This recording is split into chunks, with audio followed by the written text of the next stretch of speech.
Combate naval de Iquique. Fue uno de los primeros y más importantes enfrentamientos ocurridos durante la campaña naval de la Guerra del Pacífico. Tuvo lugar en la bahía de Iquique, el miércoles 21 de mayo de 1879. Hablaremos un poco de esta bahía.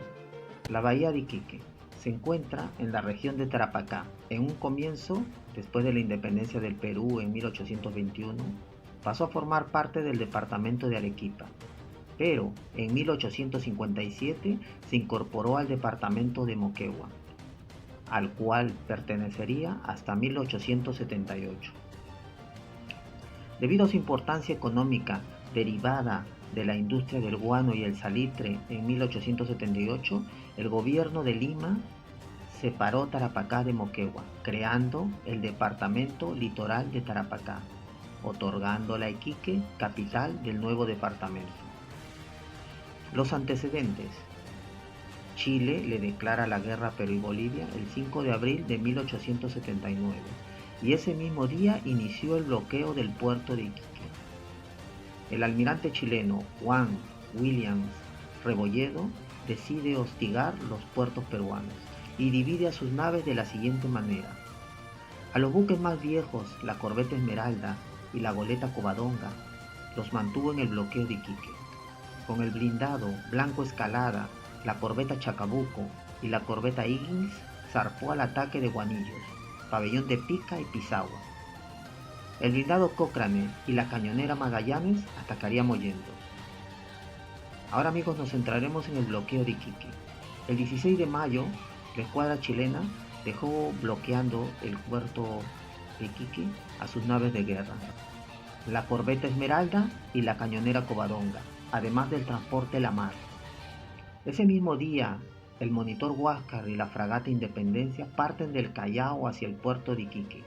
Ahí se encontrarán con las tres naves chilenas el 21 de mayo de 1879.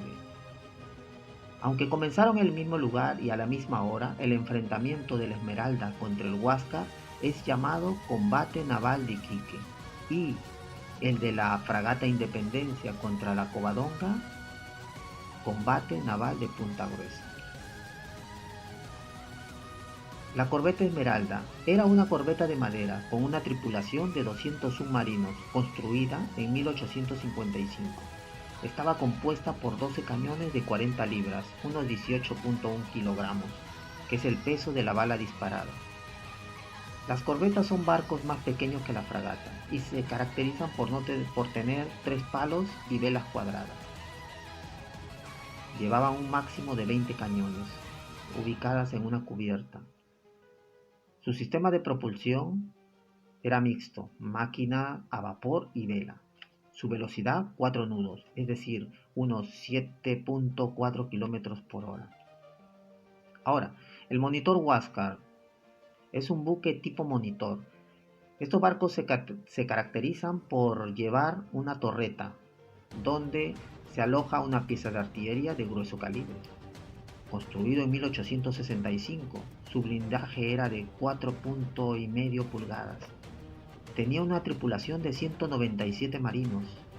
Su principal arma eran 2 cañones de carga Armstrong de 300 libras, unos 136 kilogramos, ubicados en una torre giratoria, blindada, además de 2 cañones de 40 libras y una ametralladora Gatling de 0.44 pulgadas. Su sistema de propulsión era también mixto, vapor y vela. Alcanzaba una velocidad de 10.5 nudos. Como ven amigos, el Huáscar era superior en casi todo frente a la Esmeralda. El Huáscar estaba comandada por el capitán Miguel Grau y la Esmeralda por el capitán Arturo Prat Chacón, ambos máximos héroes de la marina en sus respectivos países. El objetivo del capitán Grau era capturar la Esmeralda, pero su capitán Arturo Prat estaba dispuesto a luchar hasta el final, y fue así. Ambos capitanes arengan a su tripulación en las cubiertas de sus respectivos buques en una lucha donde el valor y el honor quedaría plasmado para la posteridad. Ahora les hablaremos del combate. El transporte chileno La Mar abandonó la bahía rumbo al sur. La Esmeralda se encontraba cercano a la costa, por lo cual los disparos del Huáscar pudieran hacer impacto en la población. El comandante Grau tomó la decisión de espolonear a la Esmeralda. El espolón. El espolón fue inventado por los fenicios en el siglo 8 a.C. Fue usado durante la antigüedad y era muy importante en las galeras fenicias, griegas y romanas. El espolón es la prolongación de la proa de un buque de guerra por debajo de la línea de flotación, usada para embestir. Su forma era la de una pirámide o de una lanza. El material era de bronce o de hierro. Prosigamos con el combate. A las 11 de la mañana, Grau embiste 3 veces a la Esmeralda. En uno de los embates, Arturo Prat, comandante de la Esmeralda, cae sobre la cubierta del monitor y decide atacar cogiendo su espada y su revólver, seguido de algunos oficiales, y sucumbe víctima de su temerario arrojo. El último espolonazo parte y hunde casi instantáneamente a la Esmeralda. Siguiendo la orden de Miguel Grau, arrían los botes para salvar a los náufragos, unos 57. A las 12 de ese día, la Esmeralda desapareció de la superficie del mar con su bandera de combate. Grau hizo todo lo posible para salvar la vida de Prat, pero ya era tarde. El cuerpo de Arturo Prat fue enterrado el jueves 22 de mayo en el cementerio de Iquique, con el donativo del ciudadano español Eduardo Llanos y de otros miembros de su colonia, para cubrir los gastos de sepelio. En 1888 sus restos fueron trasladados a Valparaíso. El gesto de Miguel Grau es recordado tanto en Perú como en Chile por su hidalguía y caballerosidad en combate. Se le conoce como el Caballero de los Mares. Algunas calles en Chile llevan el nombre del almirante Grau y es el mayor héroe naval de la Marina de Guerra del Perú. También es considerado héroe naval en Bolivia. Una de las cosas más emotivas para mí desde pequeño fue la carta que envió Miguel Grau 12 días después a la viuda de Arturo Prat, Carmela Carvajal. Una carta de condolencias donde se sentía afligido por la muerte de su adversario.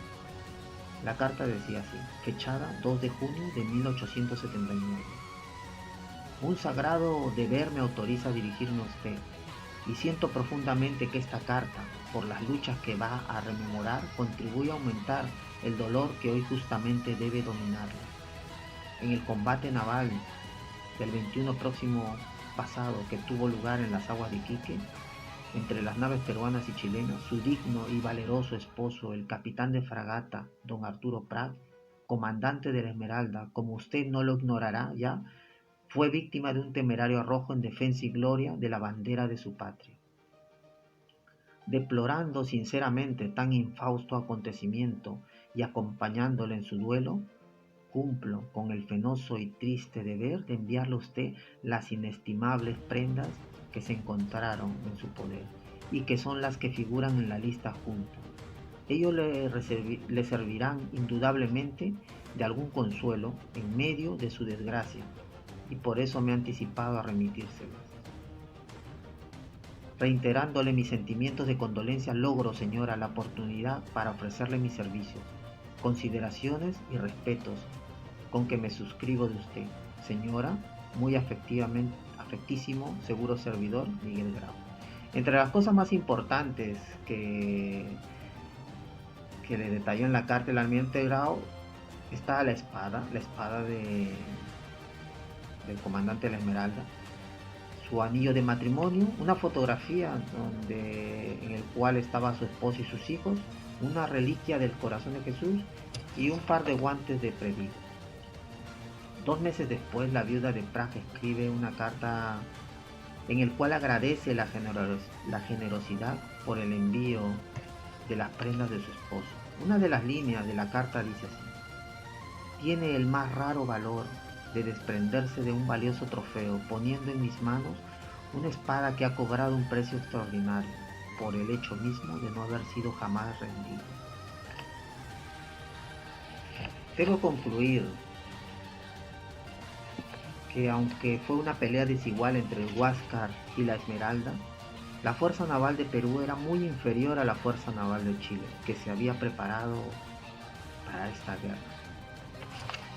Bueno amigos, hasta aquí pues el combate naval de Iquique. Espero que les haya gustado y espero que hayan aprendido algo sobre este conflicto. Algunos detalles que me ha sido grato informarles. Y si te gustó, pues activa la campanita y suscríbete, que en breve pues publicaré más videos. Si tienes algún comentario, me escribes y pues nada amigos, hasta pronto.